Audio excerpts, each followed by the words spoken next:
14वें पारे की आयत मैंने तिलावत की है। रब्बे कायनात फरमाता है, मन अमिल सालिहन मिन ज़करिन औ उन्सा, जिसने भी नेक अमल किया, वो मर्द हो या औरत हो, शर्त यह है कि वो ईमान वाले हो। शर्त है ईमान वाले हो। यहां से पता चल गया नेकियां उसी वक्त काबिले कबूल होंगी जब इंसान के अंदर ईमान होगा। वह हुआ मोमिन की अल्लाह ने शर्त लगा दी है, जिसने भी नेक अमल किया, चाहे वो मर्द हो चाहे औरत हो, शर्त ये कि वो मोमिन हो। फलनुहयन्नहु हयातन तय्यिबा, तो हम उनको अच्छी जिंदगी जिलाएंगे।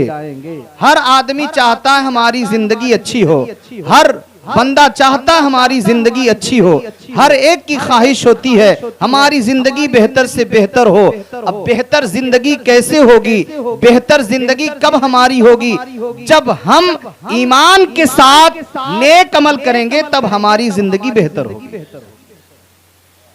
हुजूर सैयद इकबाल अलैहिर्रहमतो रिजवान की जिंदगी जो मैंने देखी है 2011 से लेकर अब तक, उनके विसाल तक जो मैंने अपने आंखों से मुशाहिदा किया और जो कुछ मैंने पाया, अल्लाह ताला इरशाद फरमाता है सूरह शोरा के अंदर, अल यौम ला यनफउ मालुन वला बनून इल्ला मन अतल्लाह बिक़ल्बिन सलीम। एक दिन ऐसा आएगा जिसे हम और आप कयामत कहते हैं, और उसी कयामत का जिक्र करते हुए रब्बे कायनात फरमा रहा, अल यौम ला यनफउ मालुन वला बनून। एक दिन ऐसा आएगा जिस दिन न बेटे काम आएंगे, न औलाद काम आएगी, न दौलत काम आएगी, इल्ला मन अतल्लाह बिक़ल्बिन सलीम, मगर वो कामयाब होगा जो कल्बे सलीम लेकर के आएगा। अब कल्बे सलीम कहते किसे हैं? आला हजरत अजीमुल बरकत मुजद्दिदे दीनो मिल्लत के अशार को इसीलिए कहा जाता है, या तो किसी हदीस का मफहूम है या कुरान की किसी आयत का तर्जमा है।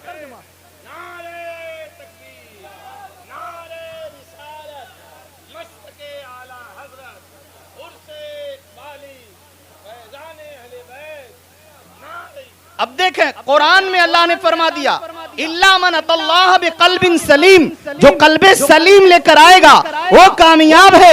आला हजरत अपने शेर में कहते हैं, चमक तुझसे पाते हैं सब पाने वाले, मेरा दिल भी चमका दे चमकाने वाले। आला हजरत ने न हाथ को कहा, न पैर को कहा, न आंखों को कहा, न बदन के बारे में कहा।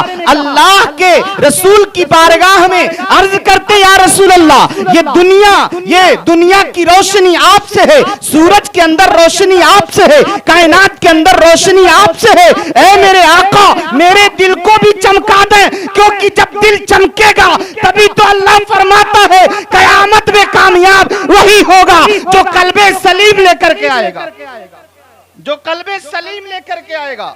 अब हदीस रसूल सुने, अल्लाह के महबूब सल्लल्लाहु अलैहि वसल्लम फरमाते हैं, इन्ना फिल जसदे मुज़गतुन, बेशक बदन में एक लुथड़ा है, एक टुकड़ा है। इदा सलहत सलहल जसदो कुल्लु, जब वो टुकड़ा, जब वो लुथड़ा समरता है तो पूरा वजूद समर जाता है। जब वो लुथड़ा समरता है तो पूरा वजूद समरता है। मतलब क्या? जब वो लुथड़ा समरेगा तो हाथ का उठना शरीयत के खिलाफ नहीं होगा। जब वो लुथड़ा समरेगा, आंखों का देखना शरीयत के खिलाफ नहीं होगा। जब वो लुथड़ा समरेगा, पैरों का चलना शरीयत के खिलाफ नहीं होगा। जब वो लुथड़ा समरेगा, दिमाग का सोचना शरीयत के खिलाफ नहीं होगा। अब नबी फरमाते हैं, जब वो लुथड़ा समरता है पूरा वजूद समर जाता है। वइदा फसदल जसदो कुल्लु, और जब वो बिगड़ता है तो पूरा वजूद बिगड़ जाता है। जब वो बिगड़ता है तो पूरा वजूद बिगड़ जाता है। लेकिन अब सवाल पैदा ये होता है, मौलाना शकील अख्तर निजामी, नबी की हदीस कह रही है वो लोथड़ा समरा तो पूरा वजूद समरा। अल्लाह कह रहा है कल्बे सलीम अगर अता हो गया, कल्बे सलीम मिल गया। और कल्बे सलीम है क्या? कल्बे सलीम उस दिल को कहते हैं जिस दिल से गुनाहों की गंदगी साफ हो, जिस दिल से किब्रो निखवत गुरूर घमंड सब खत्म हो जाए, वो दिल पाकीज़ा ही पाकीज़ा हो जाए। उस दिल को देखना है। अभी कुछ दिन पहले गुजरा जब हजरत इब्राहिम को नारे नमरूदी में फेंका जा रहा था। हजरत इब्राहिम अलैहिस्सलाम को जब आग में फेंका जा रहा है, आग में गिरने से पहले बड़े बड़े फरिश्ते आ गए, हुजूर कोई हाजत हो तो बताएं, हुजूर कोई हाजत हो तो बताएं। हजरत जिब्रील भी आ गए, हुजूर हाजत हो तो बताएं। हजरत मिकाइल भी आ गए, हुजूर हाजत हो तो बताएं। हजरत इसराफिल भी आ गए, हुजूर हाजत हो तो बताएं। हजरत मिकाइल भी आ गए, हुजूर हाजत हो तो बताएं। बड़े बड़े फरिश्ता वहां तशरीफ ला चुके हैं। बारिश का फरिश्ता अलग, हवा का फरिश्ता अलग, बड़े बड़े फरिश्ते आ गए, हुजूर कोई हाजत हो तो बताओ। अब कल्बे सलीम समझना है। आग में हजरत इब्राहिम गिर रहे हैं, फरिश्तों से कहते हैं ए फरिश्तों तुमसे कोई हाजत नहीं है, मेरे दिल को मेरा परवरदिगार देख रहा है, मेरे दिल को मेरा रब देख रहा है, जानता है वो मेरा रब्बे जलील आग में पड़ता है अब उसका खलील। तो अगर दिल को देखना है तो कल्बे इब्राहिम को देखो।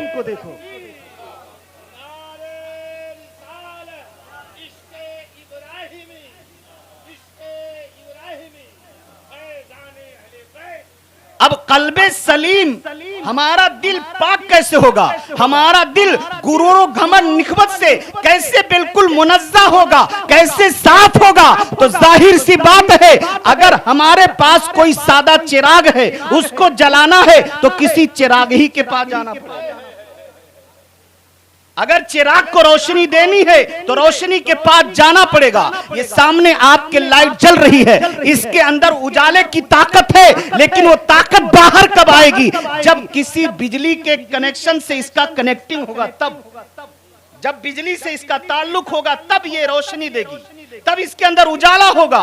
तो दिल सबके पास है। अब कल्बे सलीम वाले बंदे को ढूंढना पड़ेगा कि ऐसा बंदा मिले जो कल्बे सलीम वाला हो और उससे ताल्लुक बनाए तो हमारा भी दिल कल्बे सलीम हो जाए।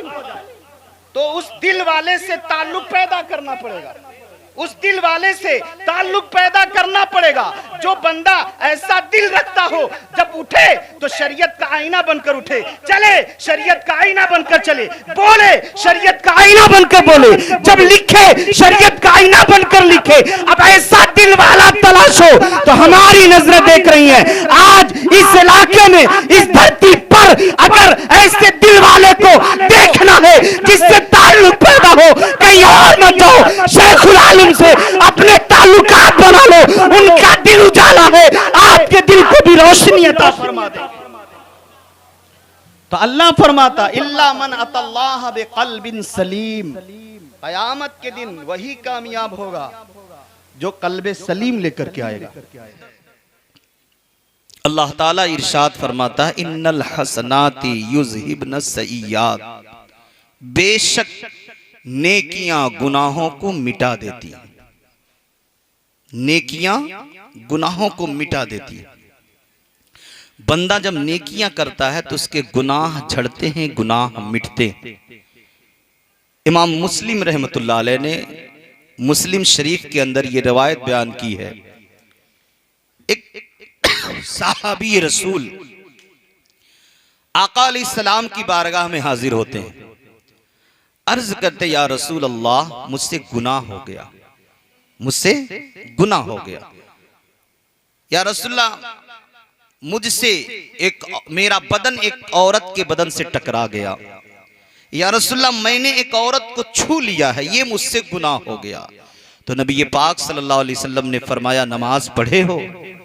कहा जी नमाज पढ़ कर आ रहा हूं। उसके लिए वजू कियो? जी मेरे आका वजू करके नमाज पढ़ के आ रहा हूं। तो नबी ने ये आयत तिलावत फरमाई इन्नल हसनात युज़हिबन सय्यात, बेशक नेकियां गुनाहों को मिटा देती हैं। यानी ऐ मेरे सहाबी अगर तुमने किसी औरत के बदन से तुम्हारा बदन टच हो गया है तो सुनो, इन्नल हसनात, अभी नमाज पढ़कर आ रहे हो, वजू करके आ रहे हो, जो तुमने नमाज पढ़ी है, वजू की है, ये नेकियां तुम्हारे गुनाहों को मिटा डालेंगे।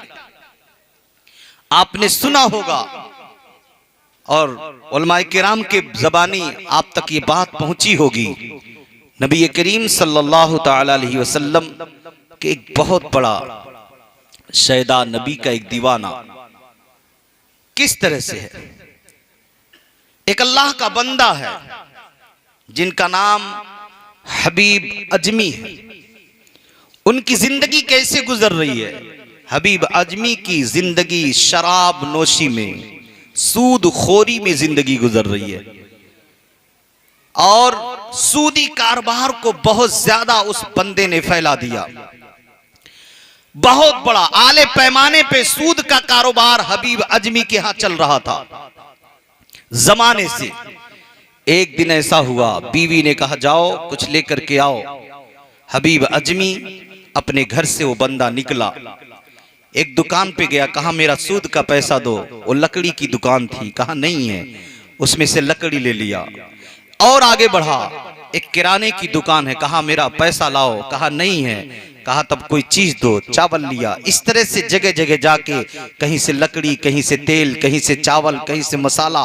फिर आगे बढ़ा, एक गोश्त काटने वाला था, उसके पास गया, कहा मेरा सूद का जो पैसा वो दो, कहा नहीं है, कहा गोश्त दो।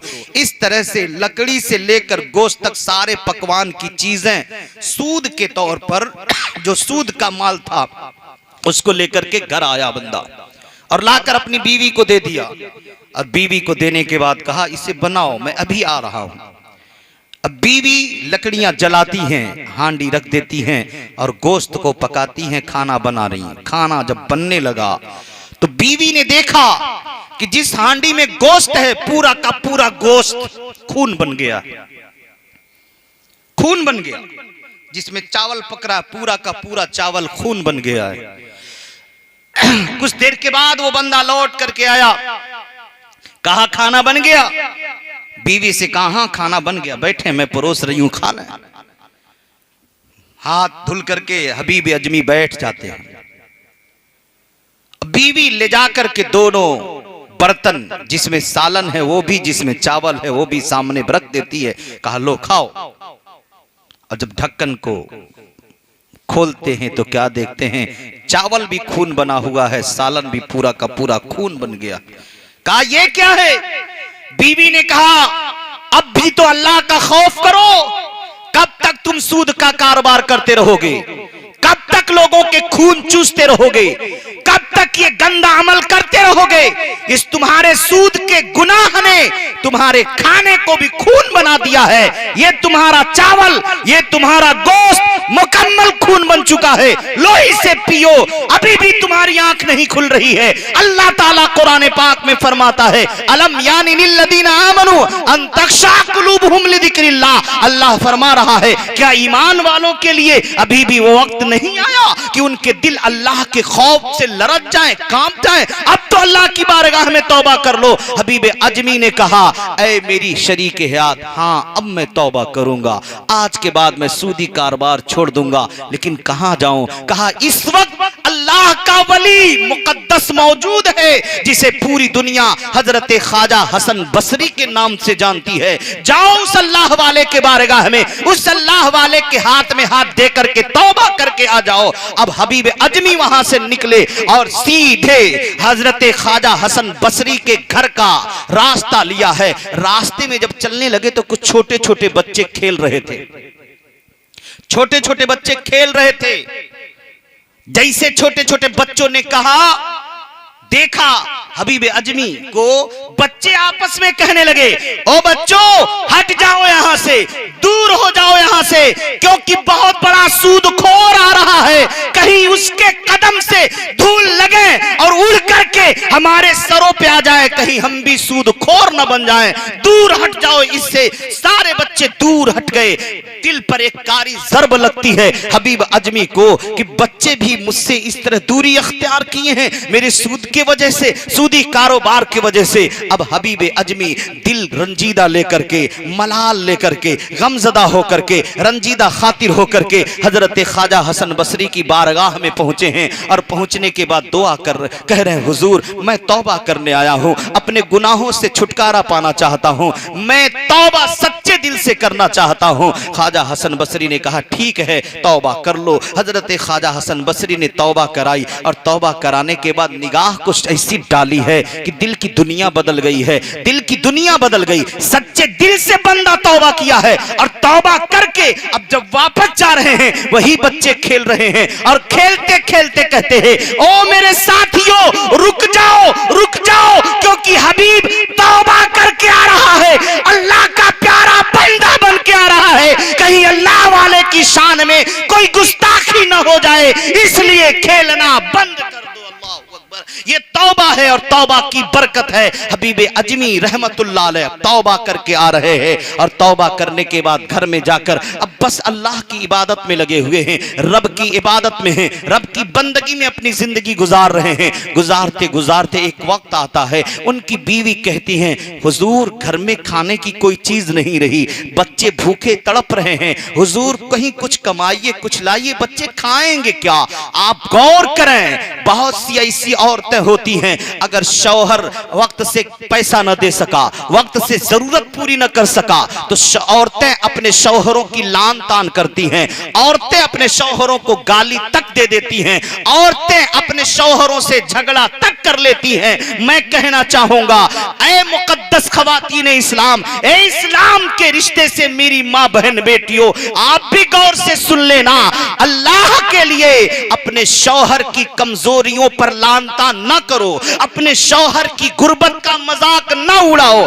तुम्हारा शौहर जिस हैसियत का मालिक है उतनी ही फरमाइश अपने शौहर से करो, क्योंकि जो बीवी अपने शौहर की वफादार होती है, दुनिया भी उसके लिए जन्नत होती है, कब्र भी उसके लिए जन्नत होती है, मैदाने महशर भी उसके लिए जन्नत ही जन्नत है। औरतों को चाहिए अपने शौहर के ताबेदार बनकर रहें, लेकिन जमाना कुछ ऐसा आ गया है, हालात कुछ ऐसे आ गए हैं, थोड़ी सी दिक्कत क्या आ गई है, लड़की घर से भाग जा रही है, थोड़ी सी दिक्कत क्या आ गई है, औरतें गलत रास्ता अख्तियार कर लेती हैं। शौहर 2 साल 3 साल के लिए घर नहीं आया, बीवी का रास्ता बदल जाया करता है और सीना ठोक कर कहते हम मुसलमान हैं, हम आशिके वली हैं, आशिके औलिया हैं। मैं कहना चाहता हूं, शौहर घर पे रहे या ना रहे, अल्लाह ने फरमाया है, हुन्ना लिबासुल लकुम अंतुम लिबासुल लहुन्ना। ऐ मुकद्दस औरतों, तुम अपने शौहर के लिए लिबास हो, और ऐ मुकद्दस मर्दों, तुम अपनी बीवियों के लिबास हो, एक दूसरे के लिए लिबास बनकर रहो।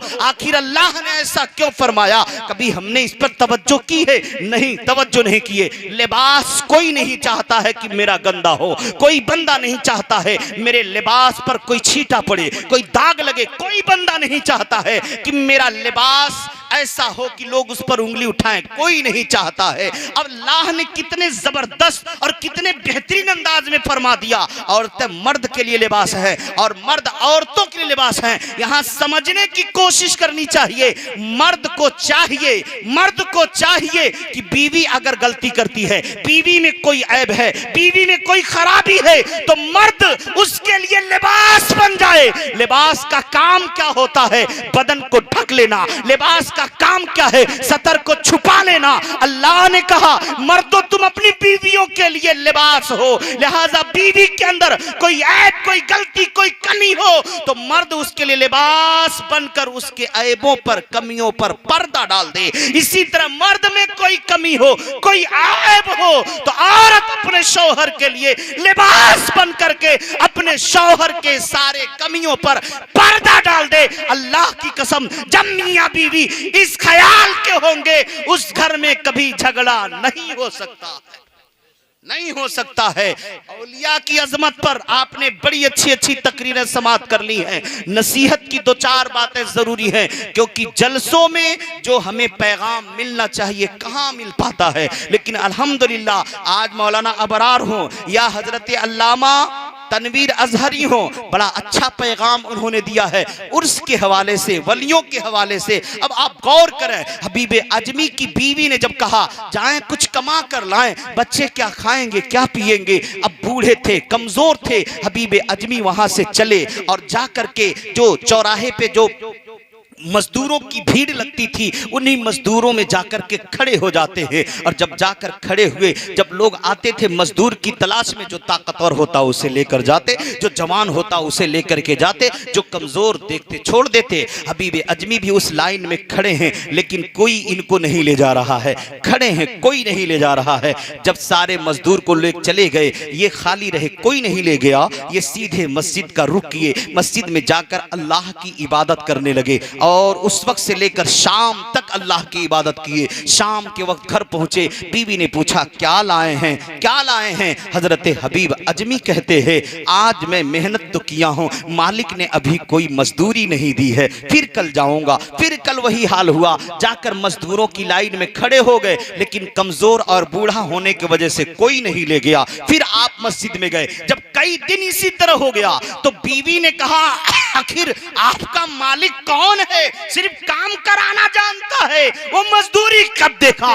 बच्चे जब भूख के मारे मर जाएंगे तब, जब भूख के मारे तड़पेंगे तब, आखिर आपका मालिक कौन है। कह रहा मेरा मालिक बड़ा अच्छा है, वो मेरा मालिक मुझे देख रहा है, मेरा मालिक मेरी हालत समझ रहा है, मेरा मालिक मेरी कैफियत को जान रहा है, मेरा मालिक जरूर मजदूरी देगा। हजरत हबीब अजमी का हाल देखें, बीवी से कुछ बता नहीं रहे, बस मालिक के यहाँ जाकर काम कर रहा हूं। अब एक दिन ऐसा हुआ, इधर ये गए और मस्जिद में जाकर के इबादत कर रहे हैं, उधर घर पर कोई आया कुछ दिया चला गया। अब हबीब अजमी शाम में जब घर पहुंचे तो उससे पहले उन्होंने सोचा यार आज बीवी के सामने क्या कहूंगा, चलो कुछ देर के लिए दिल की तसल्ली के लिए कुछ ले लेते हैं। आपके पास एक बटुआ है, रास्ते पर कंकर पत्थर थे, उसी को बटुए में भर लेते हैं, मुंह बंद करते हैं और बीवी जैसे मिलेगी कह दूंगा लो मेरे मालिक ने दिया है, कुछ देर के लिए तो उसे तसल्ली हो जाएगी। इस तरह से हबीब अजमी ने बटुए में मिट्टी कंकर पत्थर को भर लिया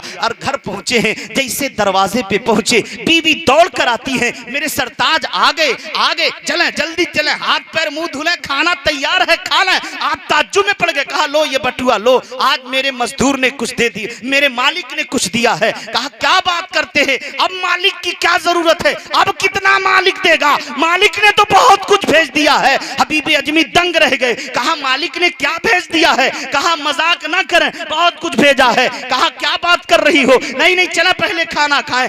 अपने शौहर को पकड़ कर लेकर गई हैं, दस्तरखान पर बिठा देती हैं और बेहतरीन किस्म का पकवान लाकर सामने रख देती है। हजरत हबीब अजमी की आंखों से आंसू गिर जाते हैं। कहा बेगम ये तो बताएं ये कहां से आए हैं। फिर आपकी बीवी कहने क्यों मजाक कर रहे हैं, क्यों मजाक कर रहे हैं। कहा मैं मजाक नहीं कर रहा, सच सच बता आखिर ये आया कहां से, सच में बताओ ये नेमत पाई कहां से हो। कहा फिर मजाक की बात कर रहे हैं। कहा नहीं मैं मजाक नहीं कर रहा, बताओ तो सही कहां से आया है। कहा आपके मालिक ने भेजा है। कहा कब, कहा कुछ देर पहले आने वाला आया, बहुत सी नेमतें लेकर के आया है और कहा है उस मालिक के उस आने वाले ने कहा है कि अपने शौहर से कह देना तुम मालिक की खिदमत करते रहो, मालिक तुम्हें अता करता रहेगा, मालिक तुम्हें अता करता रहेगा। अल्लाह अकबर। गौर करें, हजरत हबीब अजमी की आंखों से आंसू जारी हो गए। कहा ऐ मेरी बेगम सुनो सुनो,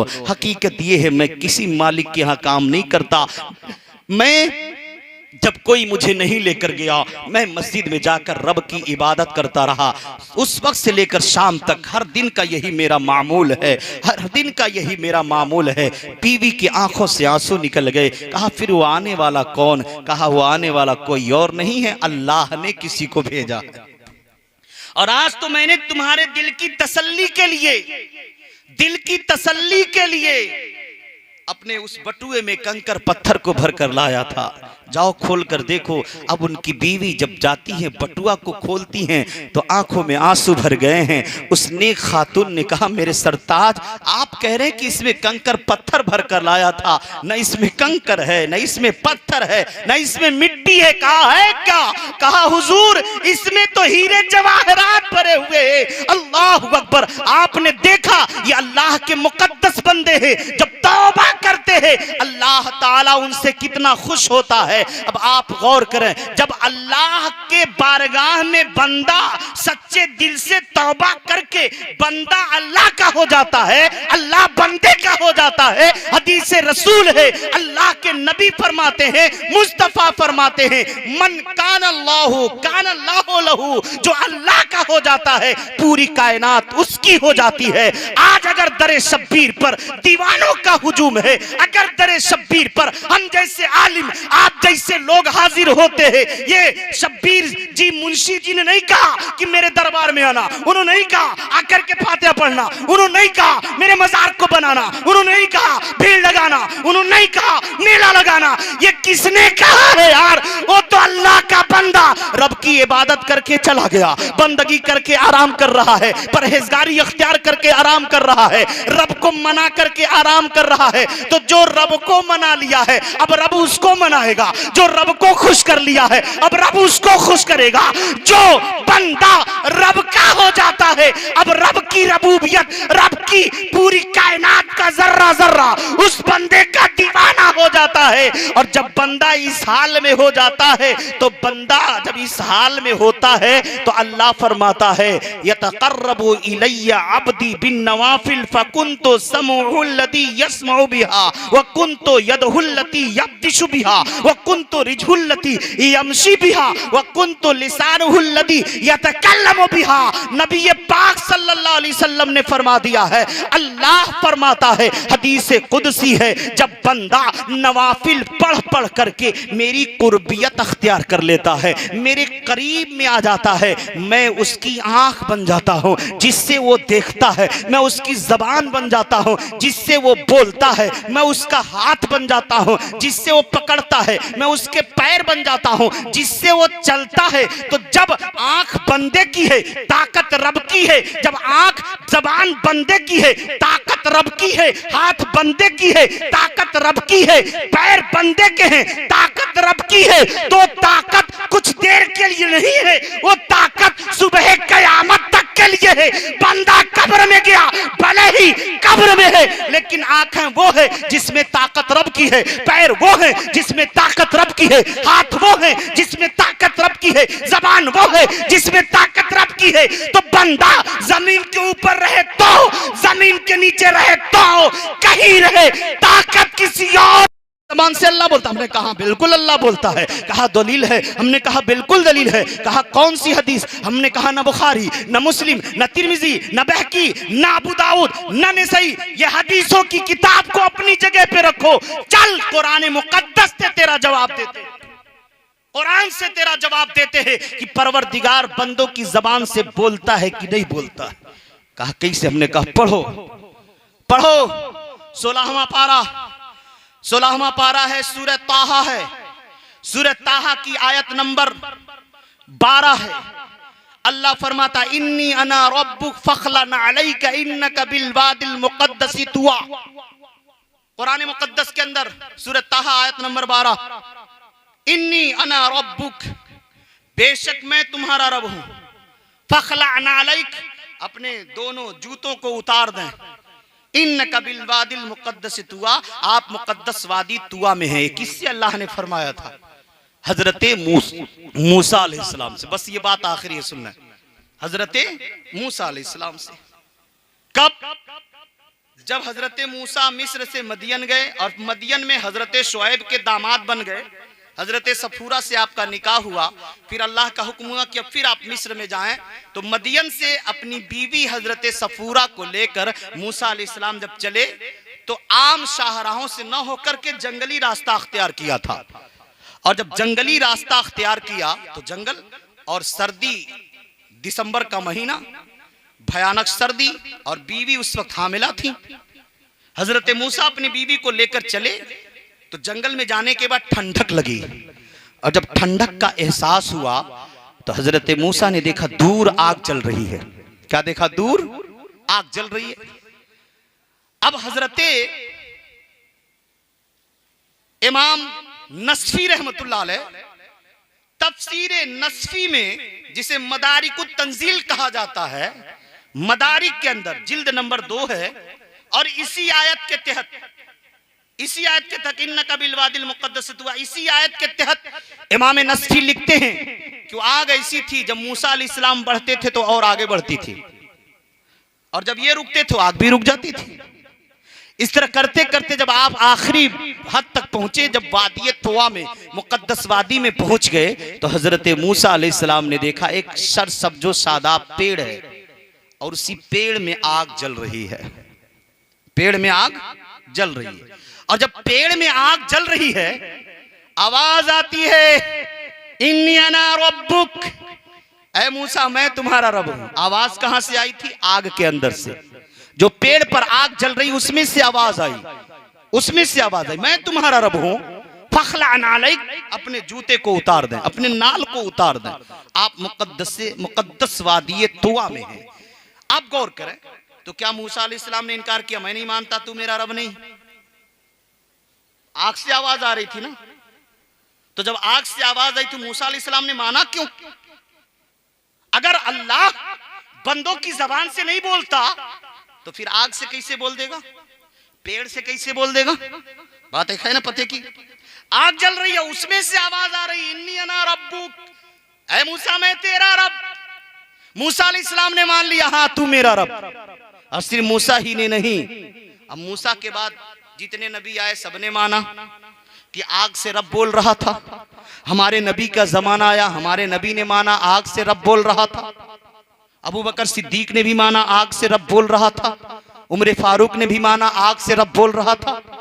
उस्मान गनी ने भी माना आग से रब बोल रहा था। सबने माना, अपनों ने माना, गैरों ने माना। सुन्नियों ने माना आग से रब बोल रहा था, देवबंदियों ने माना आग से रब बोल रहा था, मौदूदियों ने माना आग से रब बोल रहा था, कादियों ने माना आग से रब बोल रहा था, अहले हदीसों ने भी माना आग से रब बोल रहा था। मैं सोचने लगा, यार ये बता, इंसान अफजल है या आग अफजल है? इंसान अफजल है या आग अफजल है? तब सारे लोग यही कहेंगे, उमला यही कहेंगे, मुफ्तियाने किराम यही कहेंगे, मुहद्दिसीन यही करेंगे, मुफस्सिरीन यही कहेंगे। अल्लाह तो फरमाता लक़द कर्रमना बनी आदम, कि ताज़ीम व तकरीम का ताज तो हमने इंसान को पहनाया है। 18,000 मखलूकात में सबसे अजीम, सबसे बेहतर, सबसे अशरफ मखलूक कोई है तो हजरत इंसान है। तो मैं तलब किया यार, जब आग अदना है, इंसान आला है, तो जब अदना से रब बोल सकता है, तो जब बंदा रब की इबादत की भट्टी में, तकवा की भट्टी में, रियाजत की भट्टी में जब अपने आप को जला देता है तो बंदा ईसा हो जाता है। जब ये आला है और आला हो जाता है तो रब आला की जबान से बोलने लगता है। आला की जबान से रब बोलता है, आला की जबान से रब बोलता है। अब किसी ने कहा मौलाना चलो हमने मान लिया, लेकिन आप कहते हो वली दुआ कर दे तो मुर्दे जिंदे होते। हमने कहा वली दुआ कर दे तो जिंदा मुर्दा हो। जब हमने कहा ऐसा है, कहा क्या बात करते हो यार, उल्टी सीधी बात करते हो, पागल जैसी बात करते हो। हमने कहा बिल्कुल पागल जैसी बात नहीं करता हूं, मैं कुरान की बोली बोलता हूं। कहा कि कुरान में ऐसा कुछ है क्या? हमने कहा बिल्कुल, तुमने कुरान को पढ़ा नहीं, कुरान को समझा नहीं। कुरान पढ़ते समझते तो क्या नहीं होता। जैसे आज बहुत से लोग हैं गुनाह छुप छुप के करते हैं, छुप छुप के गुनाह कर लेंगे, छुप छुप के। रजाई ओढ़कर गुनाह कर लिया, किसी ने नहीं देखा। अंधेरे का फायदा उठाकर गुनाह कर लिया, किसी ने नहीं देखा। भीड़ का फायदा उठा करके गुनाह कर लिया, किसी ने नहीं देखा। समझा वाह वाह हम तो बच गए, किसी ने नहीं देखा। गुनाह कर लिए खेत में जाकर, किसी ने नहीं देखा। घर में दरवाजा बंद कर गुनाह कर लिए, किसी ने नहीं देखा। अंधेरा हो गया, गुनाह कर लिए, किसी ने नहीं देखा। मोबाइल से गुनाह कर लिए, किसी ने नहीं देखा। किसी ने नहीं देखा, ना बाप बाप भाई बिरादर पड़ोसी समाज, किसी ने नहीं देखा। हमने कहा बचकर जाओगे कहां यार, किसी ने नहीं देखा, किसी ने नहीं देखा। लेकिन उस परवरदिगार के बारे में क्या कहते हो जो परवरदिगार कहता है ला सिनतु वला नौम, उस परवरदिगार को न ऊँघ आती है न नींद आती है। वो परवरदिगार अपनी कैफियत बयान करता है, हुवा अलीमुम बिज़ाति सुदूर, वो दिलों की कैफियत को भी जानता है, दिलों की कैफियत को भी जानता है। कहां बच कर जाओगे? उठाओ कुरान पाक सूरह ज़िलज़ाल, अल्लाह ताला इरशाद फरमाता है, इदा ज़ुलज़िलतिल अर्दु ज़िलज़ालहा व अखरजतिल अर्दु अस्क़ालहा व क़ालल इंसानु मा लहा यौमइज़िन तुहद्दिसु अख़बारहा। एक वक्त आएगा ये जमीन बोलेगी, ये धरती बोलेगी। क्या बोलेगी? ये धरती गवाही देगी, ये जमीन खबर देगी, कहेगी मौला मेरे सीने पर फला ये किया, फला ये किया। अच्छा किया तो जमीन बोलेगी, बुरा किया तो जमीन बोलेगी, गुनाह किया तो जमीन बोलेगी, शराब पिया तो जमीन बोलेगी, नमाज पढ़ा तो जमीन बोलेगी, कुरान पढ़ा तो जमीन बोलेगी। जाओगे कहां बचकर? किसी ने नहीं देखा, लेकिन जिस धरती पे खड़े हो वो धरती तो कल क़यामत के दिन बोलेगी कि नहीं बोलेगी? ये जमीन पुकारेगी कि नहीं पुकारेगी? यार जमीन ये भी पुकारेगी, मौला 22 मुअज्जम 22 शाबानुल मुअज्जम की तारीख थी और उस दिन तेरे बंदे शब्बीर मुंशी का उर्स हो रहा था।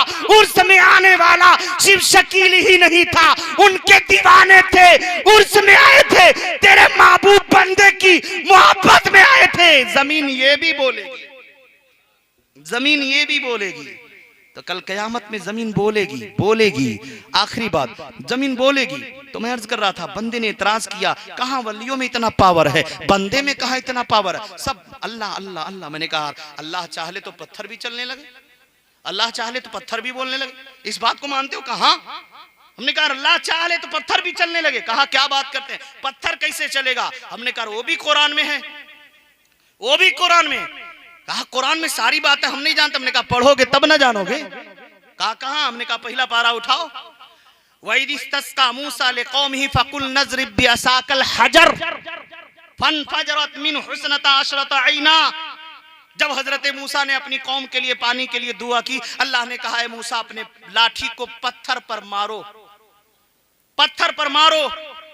इमाम जलालुद्दीन सुयूती रहमतुल्लाह अलैह लिखते हैं, जिस पत्थर पर लाठी हजरत मूसा ने मारी थी ना, हुवल्लज़ी फर्रा बिसौबिही खफीफुन मुरब्बउन करासे रजुलिन। इमाम जलालुद्दीन सुयूती फरमाते हैं, जिस पत्थर पर लाठी हजरत मूसा अलैहिस्सलाम ने मारी थी ना, वो सर के तरह गोल था, गोल था सर के तरह, और बड़ा हल्का था, खफीफुन बड़ा हल्का था उसी पे। और वो पत्थर कौन था? फर्रा बिसौबिही, जो हजरत मूसा का कपड़ा लेकर भागा था। पत्थर कपड़ा लेकर भाग जाए, अब उस सर नहीं जाऊंगा, लेकिन ये तफसीर में है कि एक वक्त ऐसा आया था कि उस पत्थर पे हजरत मूसा ने जब कपड़ा रखा था और नहाने गए तो कपड़ा, और जब निकले तो पत्थर चलने लगा, पत्थर भागने लगा। तो अल्लाह अगर चाह ले तो पत्थर भी चलने लगे, अल्लाह चाहे तो कंकर भी बोलने लगे। क्यों? हजरत अली कहते नबी के साथ जा रहे हैं, तब तक आवाज आती है अस्सलातु वस्सलामु अलैका या रसूल अल्लाह। हजरत अली देखने लगे चारों तरफ, नबी पाक फरमाते अली क्या देख रहे? कहा या रसूल अल्लाह, आवाज तो आ रही लेकिन कौन दे रहा? वो समझ में नहीं। कहा वो पहाड़ी देख रहे हो? कहा उसके ऊपर एक पत्थर है, वो पत्थर तेरे नबी पर सलाम पढ़ रहा है। अल्लाह तौफीक दे दे तो क्या नहीं हो सकता है। कहा अच्छा मौलाना साहब कोई ऐसी दलील दे दे कि मेरा दिल बिल्कुल मुतमईन हो जाए और बिल्कुल मैं अपने ईमान अकीदे को बचा कर रहा। हमने कहा सुन लीजिए, बस आखिरी बात आपके लिए भी, क्योंकि वक्त भी हो चुका है, सबको सोना भी है, आराम भी करना। मुझे तो कल भी जागना, मेरे मदरसे में जलसा है, कल हमारे यहाँ दस्तारबंदी का प्रोग्राम, आप लोग आइएगा, अल्लाह तौफीक दे। तो आखिरी बात सुन लो, क्योंकि 1:15 बज गया। अब सुने, मैं अब तकरीर नहीं कर रहा, सिर्फ समझाता हूँ। हजरत इब्राहिम अलैहिस्सलाम हैं, बड़े गौर से सुन ली, इंशाअल्लाह ईमान ताज़ा हो जाएगा। अल्लाह के वली की बारगाह में आए इन्हीं के हवाले से। हजरत इब्राहिम अलैहिस्सलाम दरिया के किनारे जा रहे थे, एक लाश पड़ी हुई थी। जब पानी हिचकोले आते तो मछलियां आकर उस लाश से खाती थी। पानी चला जाता तो दरिंदे आते थे, चिड़िए परिंदे आकर के उसके लाश को खाते थे। इब्राहिम अलैहिस्सलाम देख रहे हैं कि बदन एक है, लाश एक है। कभी पानी में रहने वाले जानवर उसके बदन से रोजी हासिल कर रहे हैं, इधर कीड़े मकोड़े खा रहे हैं, इधर दरिंदे खा रहे हैं, इधर परिंदे खा रहे हैं। बदन एक है, रोजी कई लोगों को मिल रही है। फिर सोचने लगे अल्लाह इसे जिंदा कैसे करेगा। तो कुरान कह रहा है, सूरह बकरा की आयत नंबर 260 है, पढ़ लीजिएगा। सूरह बकरा की आयत नंबर 260 दूसरा पारा। अल्लाह ताला इरशाद फरमाता है, वइद क़ाल इब्राहीम रब्बी अरनी कैफ़ तुहिल मौता क़ाल अवलम तुमिन क़ाल बला वलाकिन लियत्मइन्न क़ल्बी। हजरत इब्राहिम अलैहिस्सलाम रब की बारगाह में अर्ज करते हैं, मौला तू मुर्दे को क्यों कर जिंदा करेगा, कैसे जिलाएगा, कैसे जिंदा करेगा। तो हजरत अल्लाह ने फरमाया, ए इब्राहिम क्या आपके दिल को इत्मीनान नहीं है, क्या आपको यकीन नहीं है। क़ाल बला वला, ए मौला यकीन है लेकिन मैं चाहता हूं लियत्मइन्न क़ल्बी, मेरे दिल को इत्मीनान मिल जाए। तो कहा वो काम आप खुद ही कर लें। अब देखिए अल्लाह ने कहा वो काम आप खुद ही कर लें ना, आपको इत्मीनान ही करना, खुद ही कर लें।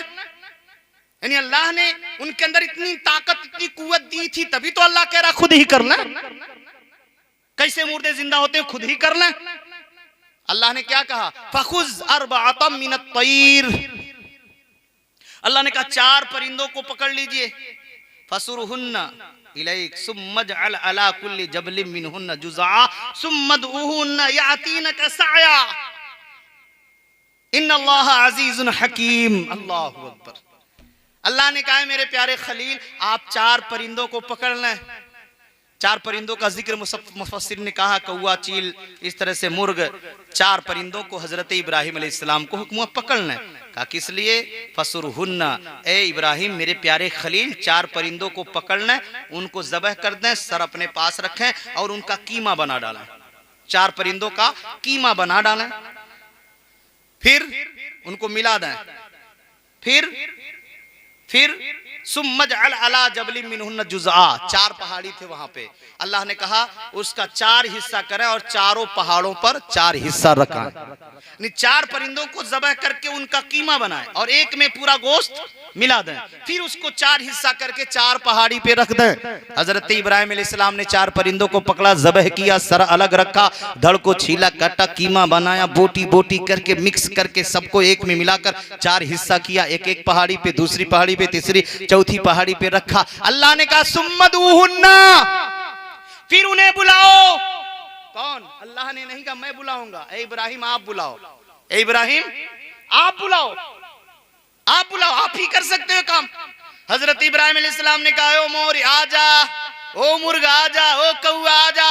जैसे जबान से बोली निकलनी थी, बोटी बोटी से जुदा, रेशा रेशा से जुदा, पूरा का पूरा जुदा हो रहा है, अलग अलग अलग अलग। अब जो रेशा जिसका है उस बदन में आकर उस सर में लगते जा रहा, वो बोटियां उड़ने लगी, रेशे उड़ने लगे। आवाज किसने लगाई थी? हजरत इब्राहिम ने कहा था आ जाओ मेरे पास आ जाओ।